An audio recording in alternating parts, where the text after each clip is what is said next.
Quinn exiting, there are no black women coaches currently in the WNBA. And everybody trying to stop on each other. It's reckless for Matt to dismiss it as a cash grab. They're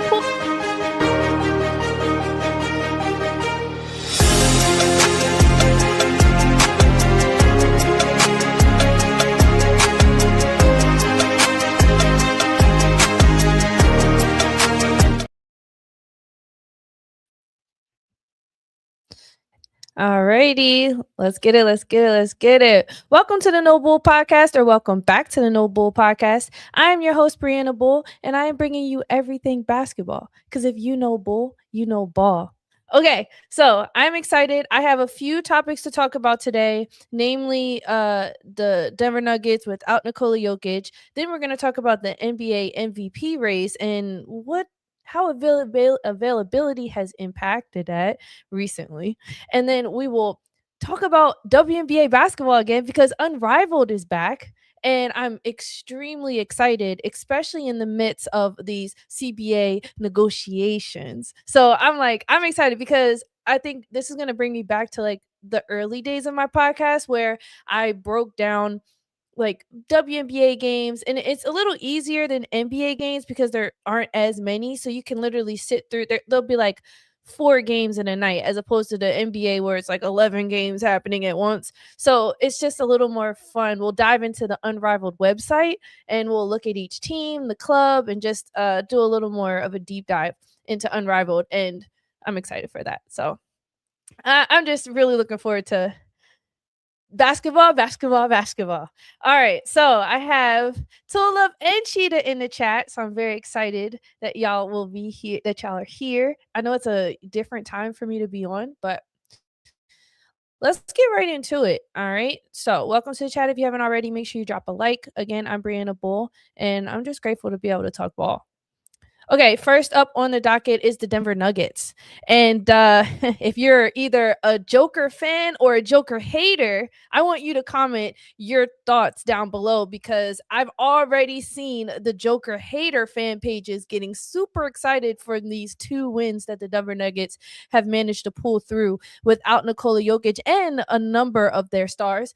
However, the Joker fans, I'm pretty sure, are still staying firm and strong on the fact that he is the best in the league. So despite this injury and everything going down in these recent days, I wanted to break down how the Nuggets have been successful, what it actually means to be a Nuggets team without Jokic, and if it really truly has an impact, right? With him being gone. I mean, I don't think this is for them going to be about dominance. I think it's about survival, as they already have moved down 1 seed in the West. They are currently sitting at 4. Before Jokic injury, they were at 3. So, in the West, if we're going to actually take a look at the standings here, I'm getting a little ahead of myself because I wanted to point out some key things. Because, of course, we're going to talk about their win over the 76ers yesterday with their third string, but also want to talk about their losses too, and namely the impact Joker has offensively. And then we can also talk about the exposure of the Nuggets defensively without Jokic, because a lot of Jokic haters' main point that they make is how Joker doesn't play any defense. He's their last line of defense, and he's a problem in that area. When maybe, do we ever stop to consider this Nuggets team? I'm not saying they have terrible defense, but did we ever stop to consider that they're more offensively inclined and just their ability to sustain an offense? And we saw a lot of guard play, a lot of ball, what's it called, like guard driven sets and simplified actions taken by their offense, that they're an offensively strong team overall. And it's interesting because when you think about these points, a lot of them can contribute to being a Joker fan, a Joker stan, or a lot of them can contribute to being a Joker hater. But I want to just focus on like the basketball part of it, right? Okay, so again, the Denver's offense historically has ran through Joker, right? I mean, he's a hub. Okay. It clearly it lives and breathes through him. We've seen it with the assist. He's like a point center, right? And so when he's out, their basketball has shifted to, obviously when Jamal Murray was out there, he was a bit more ball dominant. And he's always been dog dominant, but you can see he's definitely taking some of that weight on. But to watch them last night versus the Sixers without anybody, I mean, they had Peyton Watson, but you know what I mean? What did Dave Chappelle say? You know what I mean? They had Peyton Watson. Let me just pull up that box score. They had Daron Holmes the second, Spencer Jones, Bruce Brown, Jalen Pickett, and Peyton Watson all as starters. And then they went to Hunter Tyson, Najee, Julian Strother, and Curtis Jones, all seeing time on the court. And when you look at like the previous box scores from the other games, you see a lot of people getting a lot of minutes. But I don't know, when I wasn't really surprised that this team did well against the Sixers, because we all know that the Sixers are not totally formed yet as a team defensively. I mean, they have certain people that can hold it down, like VJ Edgecombe, for example. However, they are not historically a team that is fundamentally sound on defense, where we're just like, huh, yeah, they get it done. That's why when Jeff Teague said what he said about them being a Eastern Conference champion team, I mean, they have the potential. I'm not denying that, but I still need to see some proof that they'll be able to box out when they really need to, that they'll be able to get effective stops to make a great deep playoff run, despite the East not being such a historically strong conference overall, especially these last few years, right? So, I will admit, though, the way the Denver Nuggets team played against this 76ers team, it just looked like they've been waiting to show. These guys don't ever see the court. They are like, there's a reason they're in the NBA. I think we forget that. I think we forget that these guys get paid millions of dollars. NBA is the leading league in the entire United States of America, even past the NFL and baseball and hockey. They get paid the most. And the average salary for an NBA player is $10 million.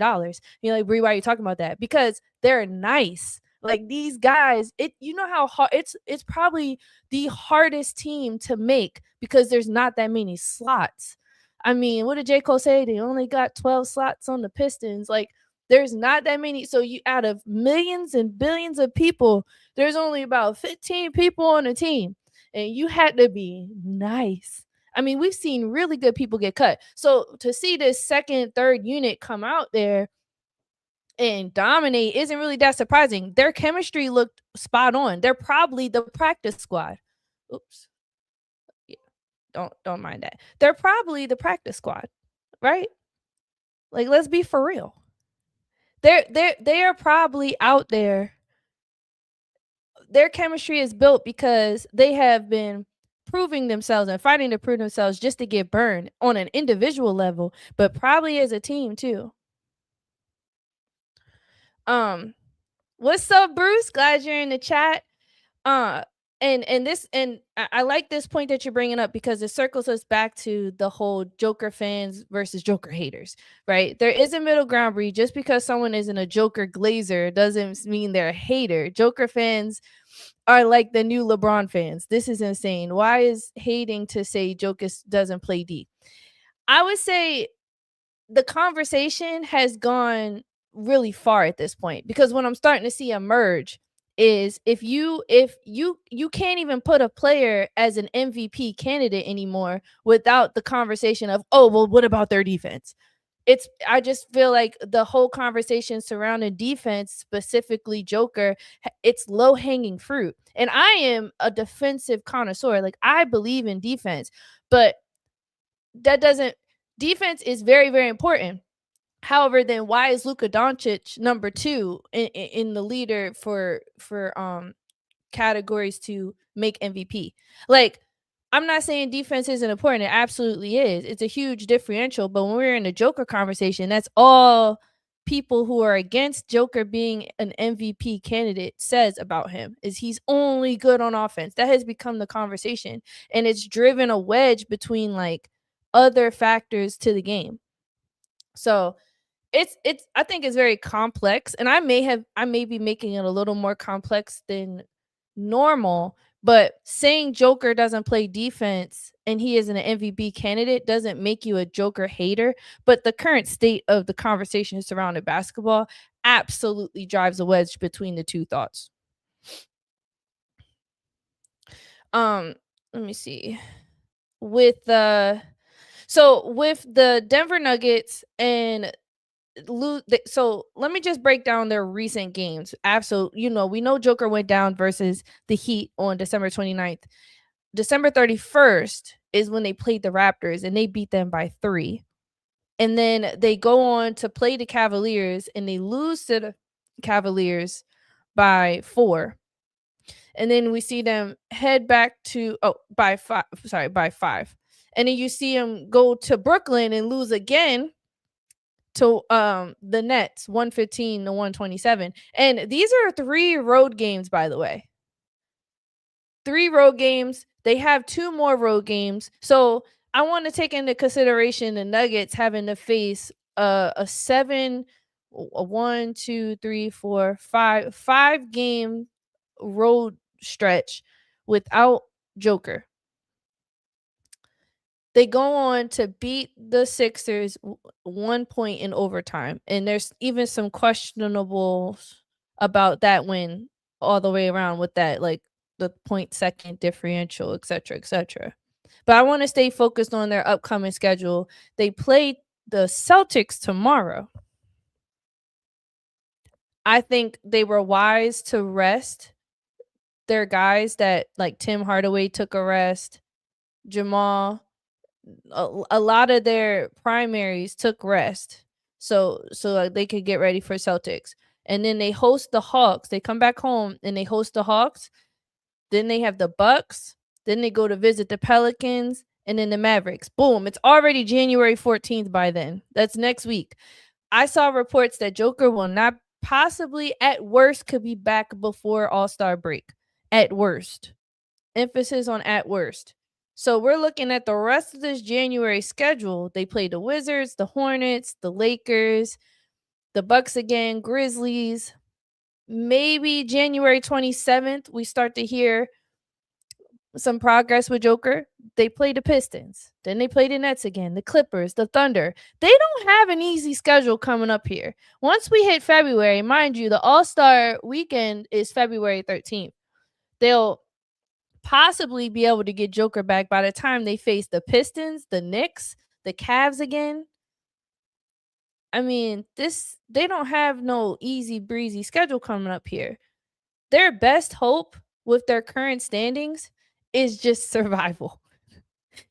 It's continuing to move the rock, stay active on offense. I loved how active that the Nuggets were on offense. Super active. And then on defense, you saw them just keep their hands up really big. And I like that too. It shows that they're disciplined. Even from a second string, third string type of unit perspective, I loved how the Nuggets kept their hands up on defense to make themselves appear bigger. I saw them try to double Embiid. Wasn't really enough. The double was whack, because all they did was just send 2 guys with their hands out. It wasn't like they were moving their hands. They weren't really aggressive. And Joel Embiid is still going to be Joel Embiid. He's getting better. He was knocking down the jump shots that he normally does with ease. So I think this Denver Nuggets teams without Jokic.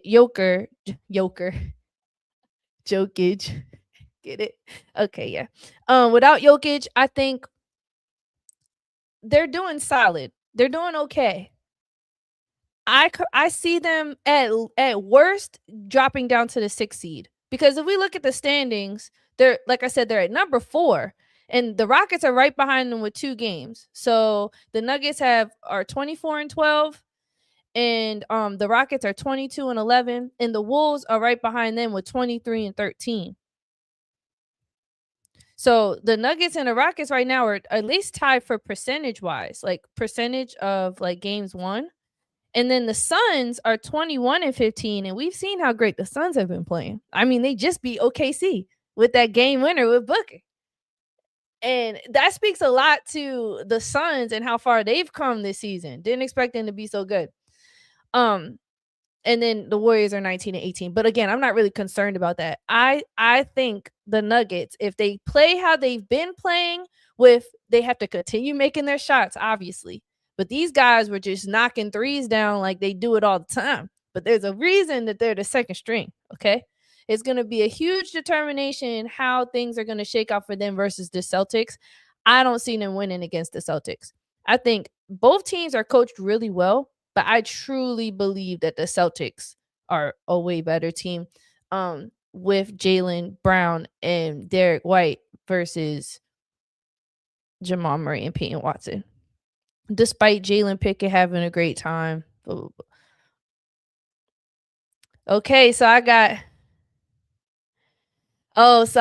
the Mels and the Bruces in here. I never seen Jokic fans tear down legends like LeBron fans do. But this LeBron conversation has gone on for a very long time. This is just the beginning of the Joker conversation, and I feel like we're about to see a whole different beast explode.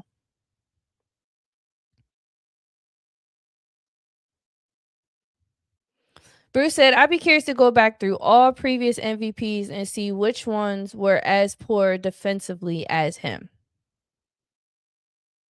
Yeah, that's a good one.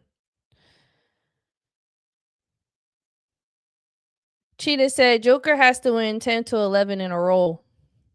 I don't know what that means. Celtics winning by double digits are on a mission. I got Joker top 5 center in history.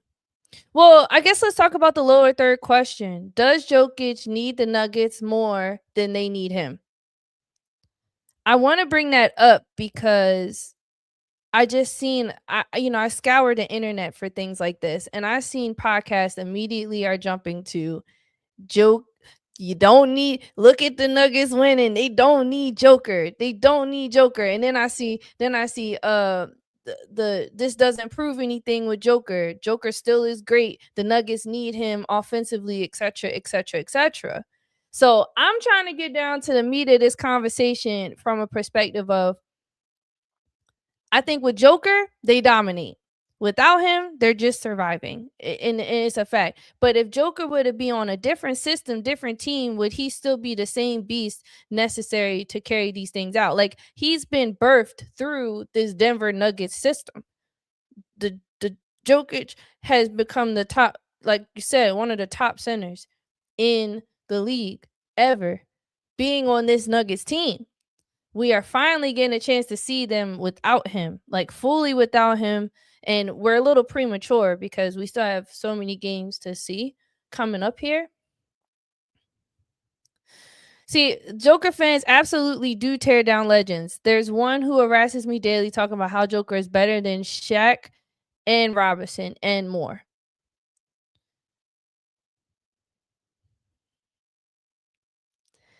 I think we're a little heavy on the topic, but I wanted to say we're a little early on it because I want to continue to see how they play against really good teams like the Celtics, for example. At least really good coached teams like the Celtics. I think this Denver Nugget team is coached well, though.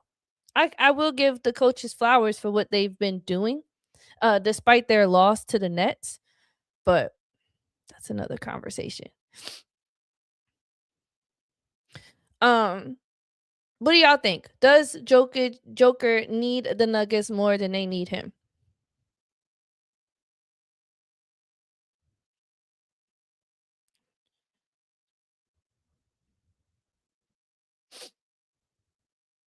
Me personally, I think they still need him.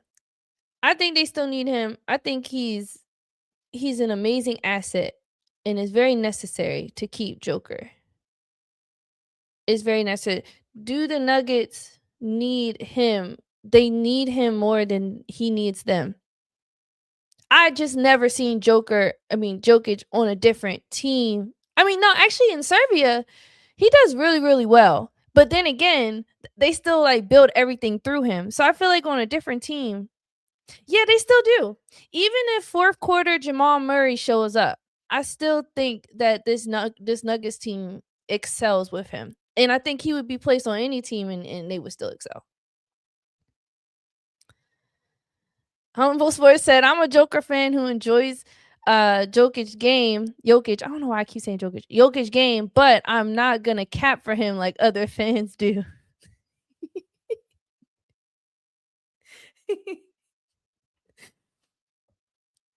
I think they still need him.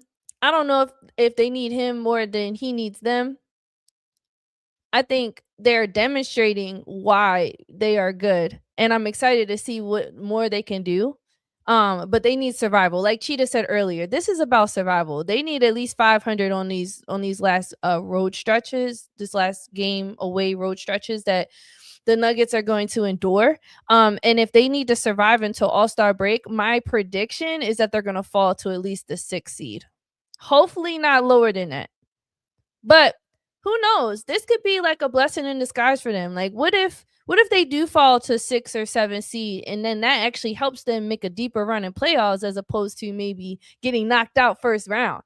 Cuz we just haven't seen the Nuggets super impressive since that playoff their championship year in terms of playoffs in their run. So, all right. Decent conversation. We're good on time. Okay, spent about 20 minutes on that. I'm going to move on. I appreciate everybody's comments in the chat. If you haven't already, make sure you drop a like or subscribe if you are new here. I talk everything basketball from NBA, WNBA, and a sprinkle of college. All right, let's move on to the NBA MVP race.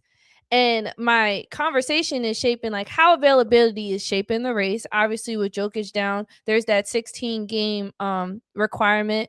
So if you miss 16 games, you're not eligible for any awards or accolades, etc. And it's looking like he's gonna miss that and no longer now in the race. They have recently released ESPN released one, CBS released it, and then 4 days ago, the MVP Kia ladder, they dropped their top 5, etc. I want to talk about the CBS one, namely because it's one of the most recent, and the ESPN has a whole bunch of predictions on there, but I'm just not interested in doing the ESPN analyst. The CBS, not saying it's right or wrong, but it was very interesting when I took a look at this. And I guess I can go ahead and share my screen for us so that we can see it. One second. Okay. I'm going to share my screen so that you can see it with me. We're doing this. We're in this together. Okay. Share my screen. Window. We'll just do this one. Yep. All right. Looking good. Let's take a look. Yeah, that looks decent. Okay. I'll zoom in for you as well. And then let me just change my name. Okay. So take a look at this CBS Kia ladder. Tell me what you think. And again, let me zoom in a smidge. Okay, so obviously number one is Shay. Without a doubt. Matter of fact, let me just go past 5. Let me just go to 5 real quick. So they got Victor at 5, which kind of pisses me off. I'm not gonna lie. And this is my first time seeing it. I only saw 1 through 3. I didn't even scroll to 4 and 5. So this is why I'm glad I talked about availability and what that looks like in general, because Victor Wembanyama is always hurt. And to have him, I'm not saying he's already missed that 16 game mark, but I think it's a little, I don't agree with having him at number 5. Despite the Spurs having a great run, his availability has been very sparse. I cannot sit here and say that he's contributed drastically to the reason that their standings is like that. I mean, he was out for almost a month. So to see him at number 5 really frustrates me. I don't think he's going to stay healthy enough to even make it as an MVP the way that the organization treats this man like he's glass. Now I get it. He's 7 foot. I totally get it, but he continues to make claims that he's better than Nikola, he's better than Giannis, he's better than Shea, and he's the best in the league. And hey, we love the confidence. But bro, you never play, bro. I have yet to see you play a full season healthy for you to just be making those bold claims. So seeing Victor at 5, what do y'all think? I'm not feeling it at all. you could put him in the top 10 conversation, absolutely. Like, he's a beast on both ends of the floor. His game has continued to improve as the years go on, but we don't see enough of him. He's not in enough for me to sit here and be like, yeah, Victor, number 5. But I'm seeing people put him even number 3s, number 2s, and I'm like, this is ridiculous. You got to stay healthy, bro. But all right. So, here is let's take a look skis at number 4. And it looks like it's Jaylen Brown. Now, Jaylen Brown recently did not win the Player of the Month in the East, the Eastern Player of the Month. Actually, Jalen Brunson for the New York Knicks won that. And Jaylen Brown posted a tweet and he said, shaking my head. He's averaging 29.6 points, 4.9 assists, 1 steal, and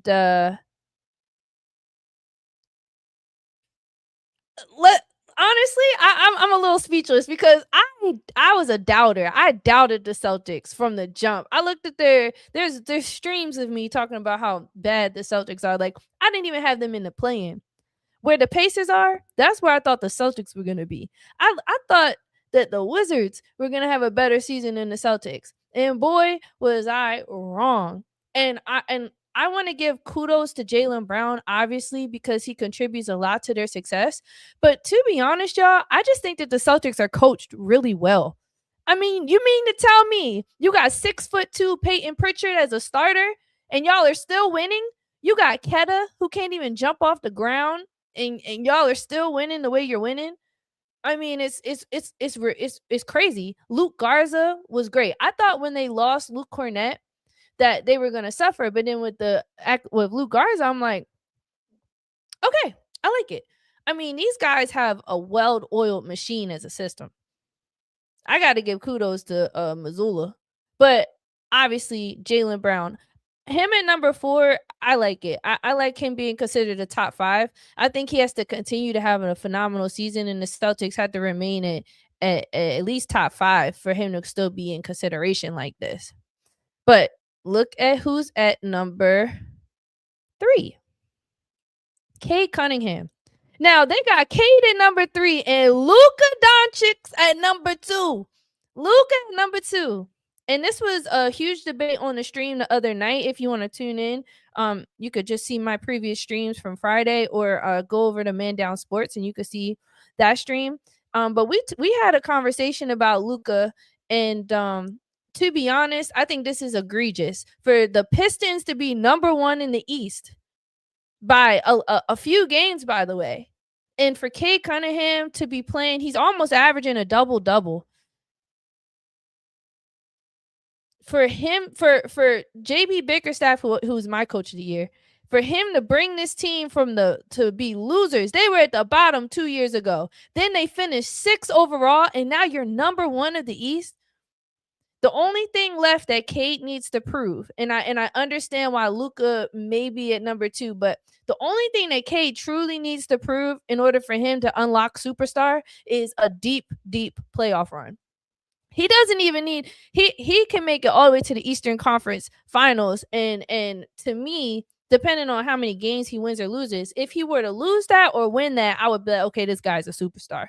That's probably the only thing left for me before saying, yeah, this guy, it needs to get it. But I mean, to have Luka, this struggling Lakers team, they're still doing good. Don't get me wrong. Look at where they're sitting in the West. I'm not saying they're doing terrible considering how good the West is, but for Luka to,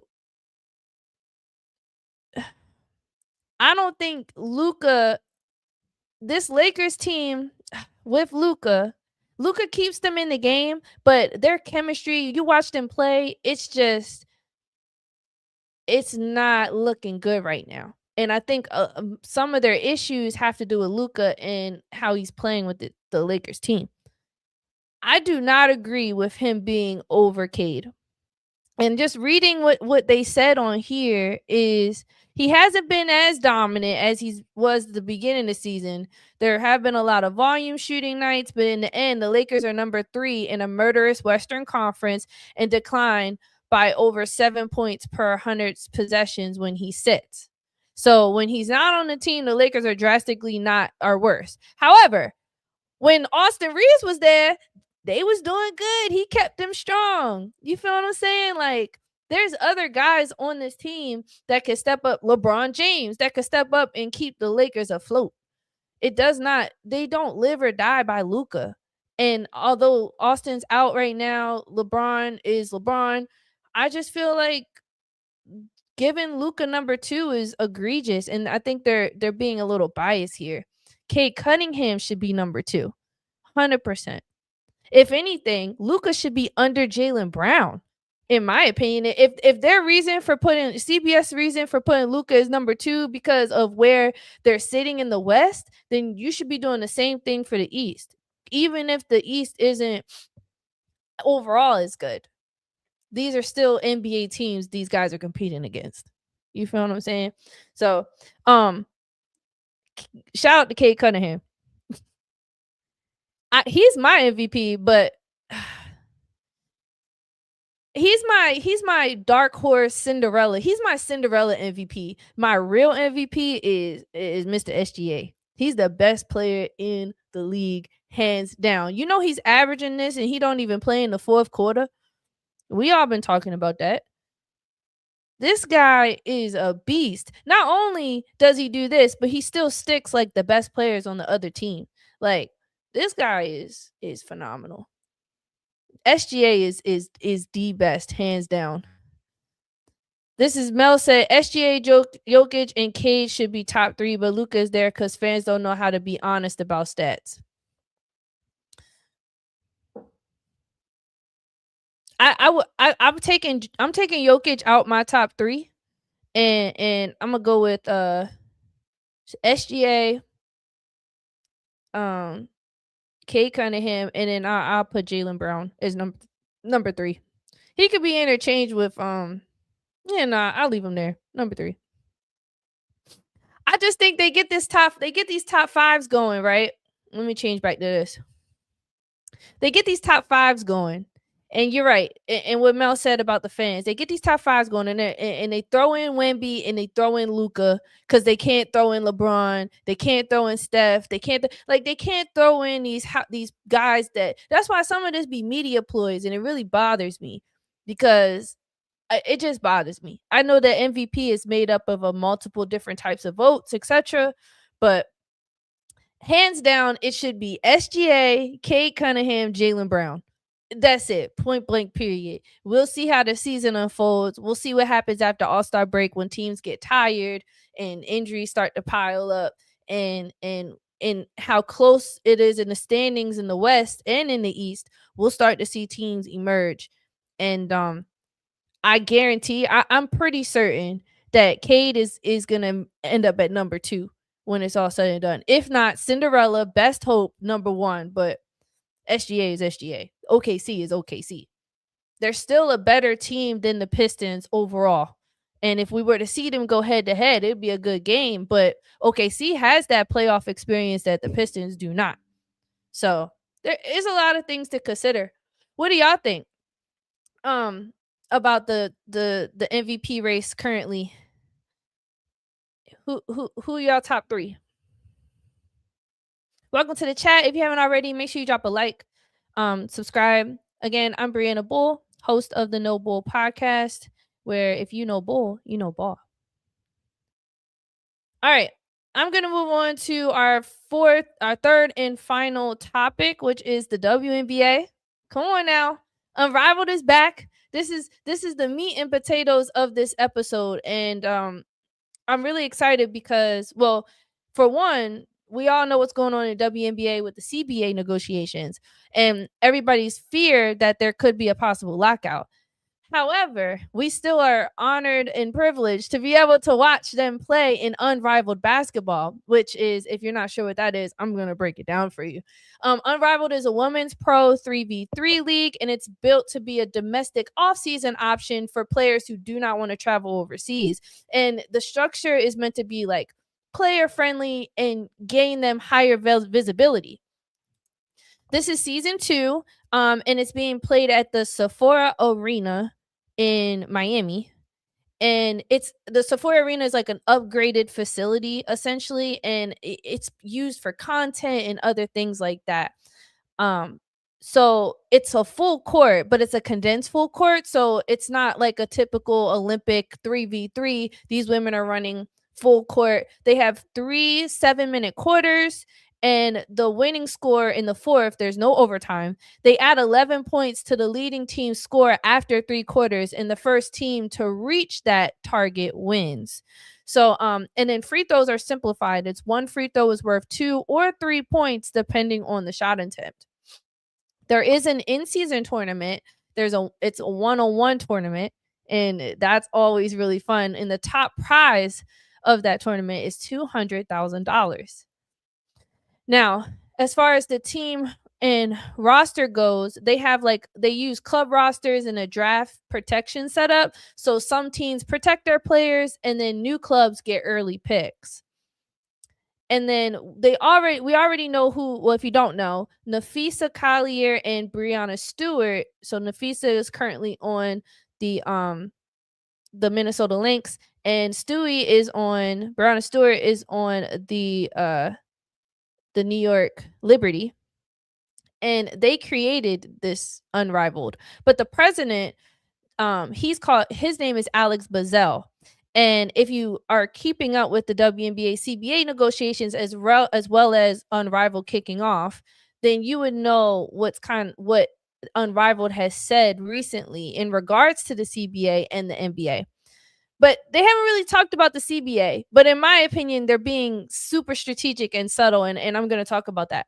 But Unrivaled kicked off yesterday, and I wanted to spend a little time looking at the different teams, who's on their team, who won yesterday, and just what we can look forward to. And I will be covering that as we move forward. I'm super excited just to be able to see WNBA basketball. Dominique Malonga has been dunking like she's a man. It's kind of insane. And I hate to be that person to compare, but her and Paige Beckers are on the same team. And Shorty literally like bounced past it to her in transition, and Dominique dunked it with one hand. Okay. So, but aside from the basketball, I want to talk about the strategic positioning of Unrivaled, because I think they're very clear about they want to grow this ecosystem with the WNBA. And even though there isn't any active dialogue about a formal deal, Alex Bazell stated in a recent media statement that we are Unrivaled is open to growing the ecosystem whichever way that looks like. Nothing is on the table or off the table, which essentially means that Unrivaled wants to keep every option available as it builds legitimacy and influence. I mean, I think what's important here isn't about the statement, but in fact the timing, as the WNBA and the WNBPA, which is the Women's National Basketball Players Association, are still trying to hammer out their new collective bargaining agreement. And as of early January, sources reported that with the January 9th deadline, this is like their second extension of a deadline, by the way. The original deadline was October 31st. Then they extended it to November 30th, which is technically a month later. And then they have now since then extended it again to January 9th. The two sides, the WNBA and the WNBPA, remain significantly apart on core financial issues like revenue sharing and salary structure. And we know that the players' goals have been to have like a transformational deal where compensation grows as the value of the league grows. So they want a significant greater portion of revenue share than what they are currently receiving. And so while the league has pushed back on some of those big matters, the women have not let up. So to me, by Unrivaled existing, it pays the players what they want, right? And it shows, I think it's proof of concept at this point. Like, we can see the women still be able to play basketball full court, get their conditioning, and even highlight and showcase their skills. I mean, if you're watching this Unrivaled, you'll see the women going like one-on-one versus, it's a lot of one-on-one basketball. I mean, it's 3v3, but there's going to be a lot of one-on-one, and the pace is crazy insane. Like, it's a very high-paced game. They don't have that long within the quarters to score their points. Excuse me. So I think it's just great exposure. And then they also are being compensated. But when Alex Bazell, when he said what he said about how they want to build into the ecosystem, in an ecosystem in business, it's like a network of interconnected organizations, including suppliers, customers, competitors, and like they collaborate to like create a higher value. That's what an ecosystem is. And so when the president of Unrivaled is saying something like that, I'm looking at it like they're trying to position themselves subtly to be more appealing and show high value to the WNBA. They're saying I think they want to be I think they want to work together, but if they can leverage this Unrivaled team and be like, okay, if we bring Unrivaled to the table, that would then increase the value of the WNBA. It might be more appealing to the WNBA investors or the organization as a whole to then allow for women to have a greater revenue share.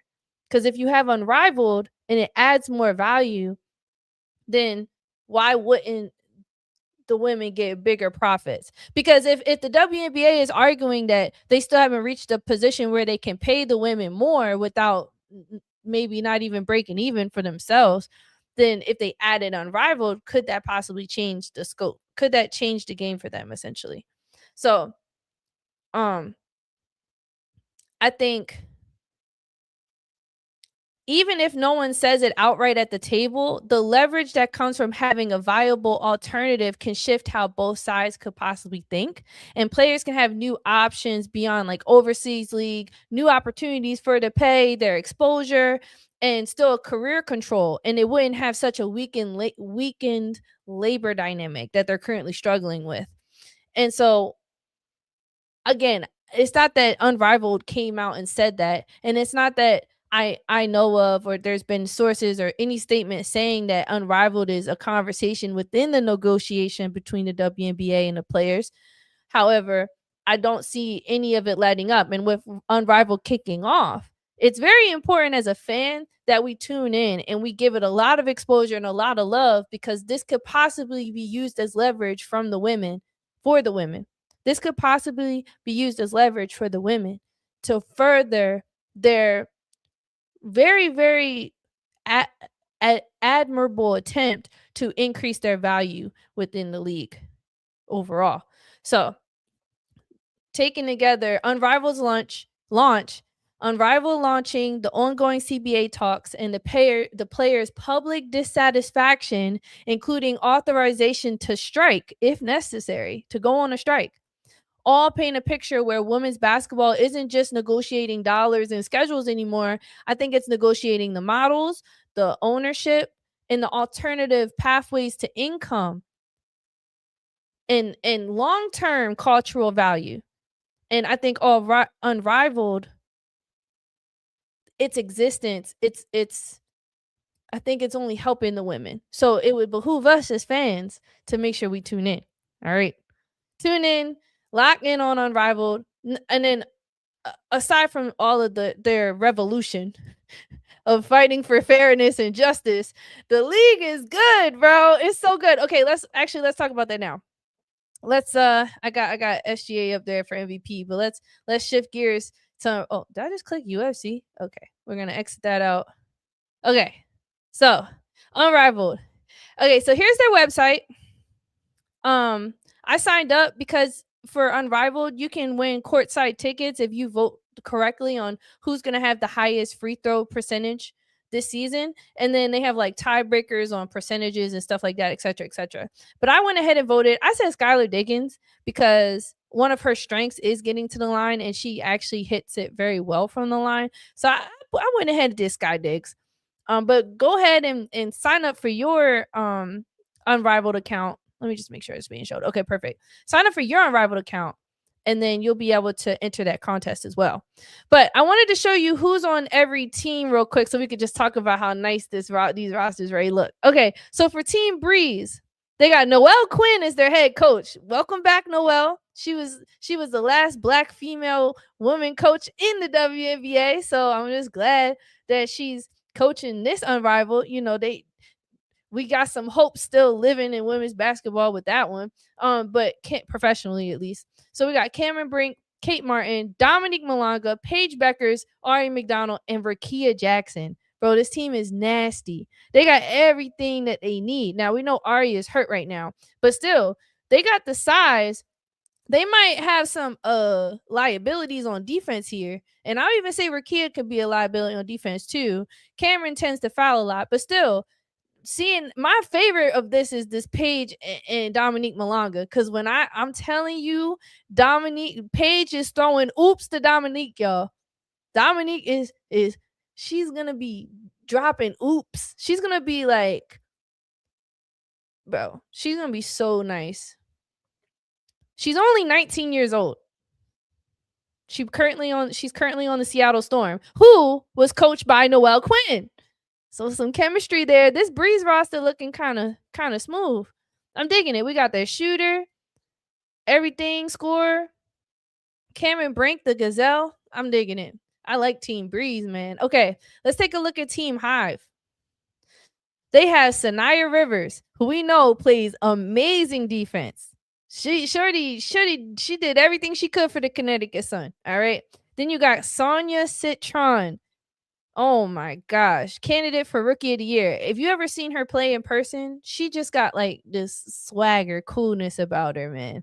Then they got Ezzy, Kelsey Mitchell, Monique Billings, and Natisha Hydeman. Now, I'm not sure the status of Kelsey and her like her injury or just how she's been doing, because we know how her season ended. But Mo Billings, I mean, this team is cool. It's not as strong as the first team, but this is a cool team. It's a sleeper team, but I personally don't see them going too crazy far, but we'll see. I think they're gonna be good, don't get me wrong, but I'm not feeling it. Okay, this is the Laces, Team Laces. All right, they got Brittany Sykes, Naz Hillman, Jordan Canada, Alyssa Thomas, Maddie Seegers, and Jackie Young. Oh my god, this Laces team is nasty. Hold on. Now, between Brittany Sykes, she's gonna probably be like Super Bowl dominant. But to have Naz and Jordan coming from the same team, Alyssa and this is a good team. I like this team. And even Maddie, because Maddie, she could play solid defense. She kind of cool. She cool with that. I like this team a lot. I'm liking the Laces team. All right. Let me check the comments real quick. I get excited about this. Let's see. Dwayne said, I enjoy Unrivaled, but they are running on investor money and not contracted the biggest names. I hope it lasts, but have doubts. Yeah, I mean, with season 2, I think if with the current state of WNBA and CBA basketball, or the CBA, the collective bargaining agreement, with the lockout rumors, I mean, they have drafts done, but those women don't have any contracts to sign. And as they continue to prolong these negotiations, the women were talking about going on a strike. So even if their biggest names aren't fully on board with Unrivaled, eventually they're going to seek a way to play basketball and make some extra income. And if we don't have a WNBA, this Unrivaled team is looking this Unrivaled league is looking super appealing. And then the investors are like, well, we're going to just go to Unrivaled if the WNBA can't even provide. I don't see that happening, but the players are very adamant about doing this. Okay. The Lunar Owls. Rebecca Allen, Aaliyah Edwards, Temi. Why don't they got a picture for Temi? Skylar Diggins, Rachel Banham, and Nafisa Collier. Now, and Marina Mayberry. Now, Nafisa is out. She will be out for like 4 to 6 months due to an ankle injury, so she will miss this entire season. The Lunar Hours are looking a little weak. Not gonna lie. No, don't get me wrong. These women are tough. Don't get me like all of these women can hoop. Shorty Rachel can shoot. We know Skylar, how gritty she is. Temi, probably, in my opinion, one of the best rookies. And she's not like young, but she's a rookie. She was a rookie to the WNBA season. She played on the Valkyries. She's really good. Aaliyah is really good. I just not impressed with this one. All right, let's keep going.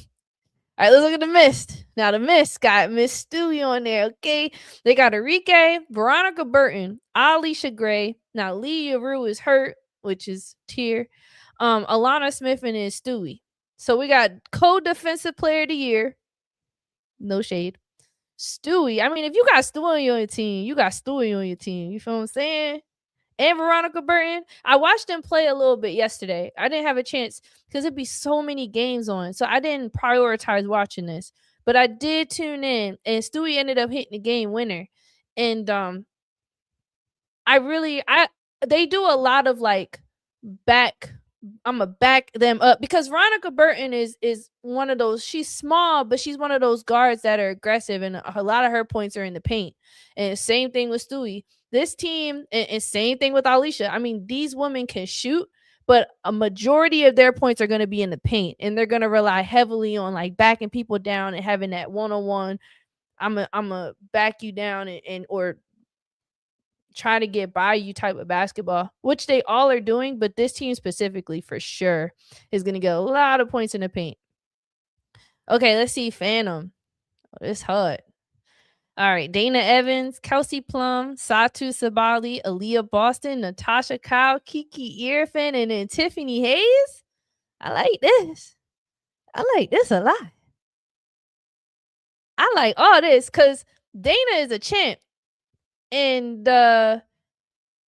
she contributed greatly to the reason why the Las Vegas Aces won. I mean, Shorty came off the bench doing what needs to get done. And I don't see it stopping. A lot of these women have really good one-on-one basketball. And then if people crash in the paint with Aaliyah, Satu can then knock it down. And they got size too. I like this. They're only you know what I like about this too is that Natasha Cloud is one of the best on-ball defenders, and Kelsey Plum is one of the worst on-ball defenders. So I'm glad that they can balance each other. Maybe Kelsey can get some tips from Natasha. I think for the sake of the LA Sparks, Kelsey, please get some tips from Natasha on how to guard better on the ball. All right. And then Kiki, do you love me? This is good. I like this. This is like us getting to watch all-star basketball, but like year-round, low key. You know what I mean? We don't gotta wait to the Olympics to see all of our favorites play on the same team. We could just turn on Unrivaled and watch it. Like, I'm excited. Okay, Team Rose. Oh, that sounds so sweet. Shakira Austin, Kalia Copper, Chelsea Gray, Sug Sutton, Lexi Hall, and Azare Stevens. I like it. I like it a lot. I like this team. This is probably one of the most of this aggressive team for real. The only thing that kind of worries me about this team is their in the paint presence. I mean, sure, you can have Shakira, but we know Azare, what the LA Sparks did with Azare for I don't know why, because she was really effective in the paint, but then you see as the season went on, they leaned more towards having more of an in-paint presence from De'Erica Amby, and Azare moved out to the corner or she trailed and would shoot a three. I don't understand that because they saw an enormous success with Azare and De'Erica on like that high-low versus like the Indiana Fever, for example, and they dominated in that game with that and other games too. So I get that they transition to this. We're going to shoot a lot of threes. We're going to be faster on offense as opposed to relying on like Azare and her height. So it was interesting to see her evolution, and you don't really see her in the paint as much. So I'm curious watching this Unrivaled. I'm going to be on the lookout for that to see how they decide to use Azare Stevens. But Sug and Chelsea, like I feel like Sug can learn so much from Chelsea because Sug and this Wizards team coming up here, they're going to have a breakout season coming up. Like I anticipate this I'm calling them the Wizards. I'm sorry. The Mystics, the Washington Mystics. This Mystics team is going to be stupid crazy, and a big part of that is going to be because of Sug Sutton. So her working with Chelsea is perfect. And then with Kalia and Chelsea both being like champ.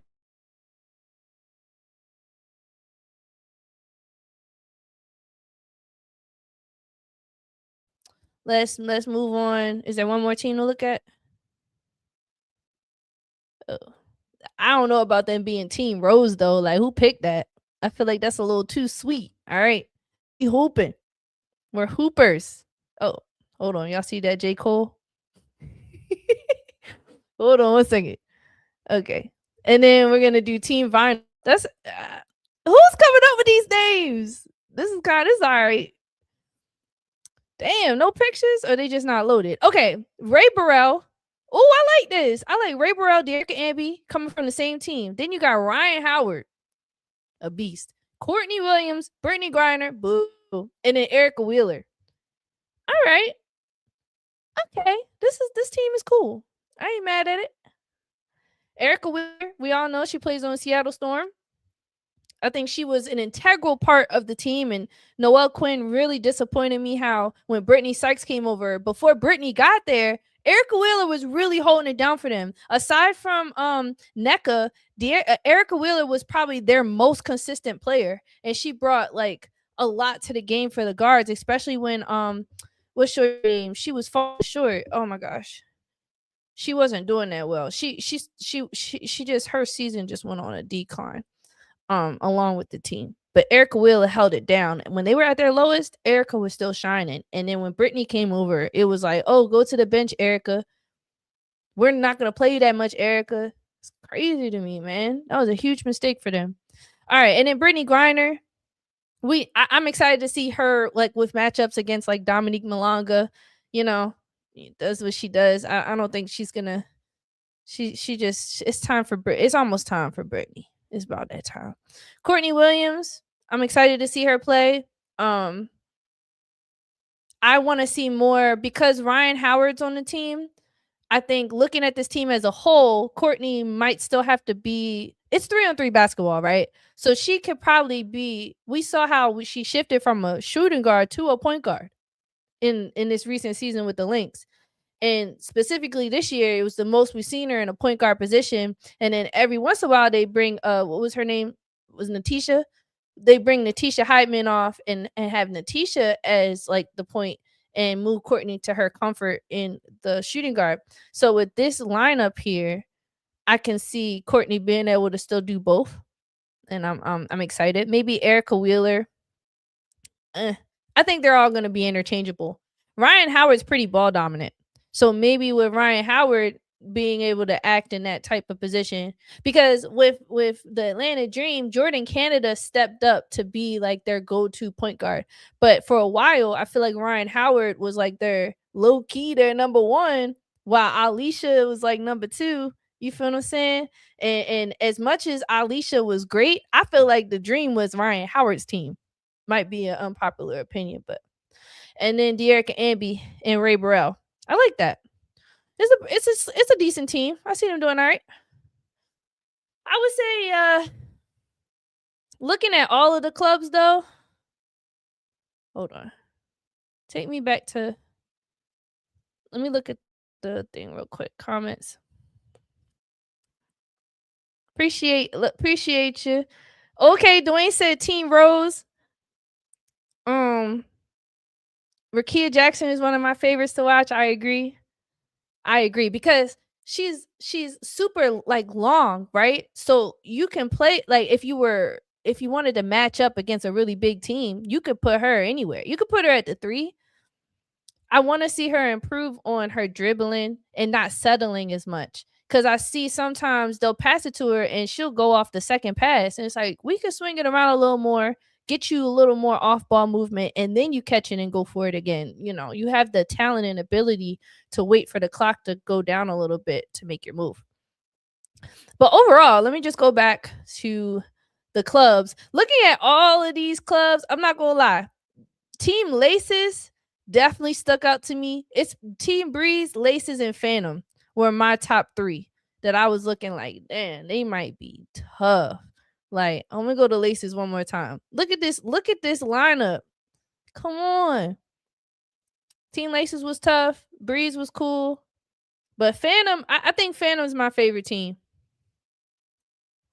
I think Phantom or this is hard. I don't even want to say who my favorite team is, y'all. I'm not even gonna do that. I can't. I can't bring myself. I can't. I have like a favorite player on every team. But I'm excited. I'm excited for Unrivaled. Make sure you tune in. Oh, let me just look at the schedule coming up here. So It kicked off yesterday.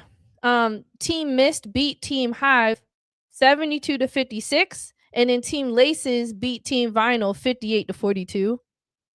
And then the Rose team beat the Lunar Owls 80-60, and then Team Breeze beat Team Phantom 69-62. Tune in on TNT or True TV Friday, January 9th to see Vinyl versus the Rose, and then Team Breeze versus the Hive. So you can catch these games on TNT or True TV.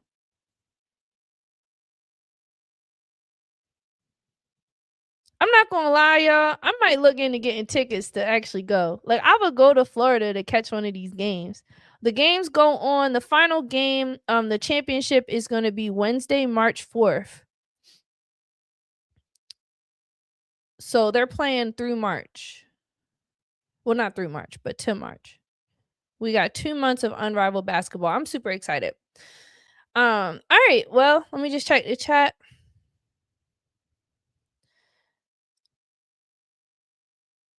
Okay. Okay. Someone said they're in the UK, so they watch on YouTube. Well, I appreciate everyone for tuning in. We had a decent stream today. I'm really excited, and I appreciate y'all. We're on the road to 800 subscribers. I thoroughly enjoy talking basketball all day, and I appreciate everyone who's been in the chat. If you haven't already, make sure you drop a like, subscribe for more, and I look forward to the next time we talk ball. Just remember, if you know bull, you know ball. All right, y'all. Have a good day.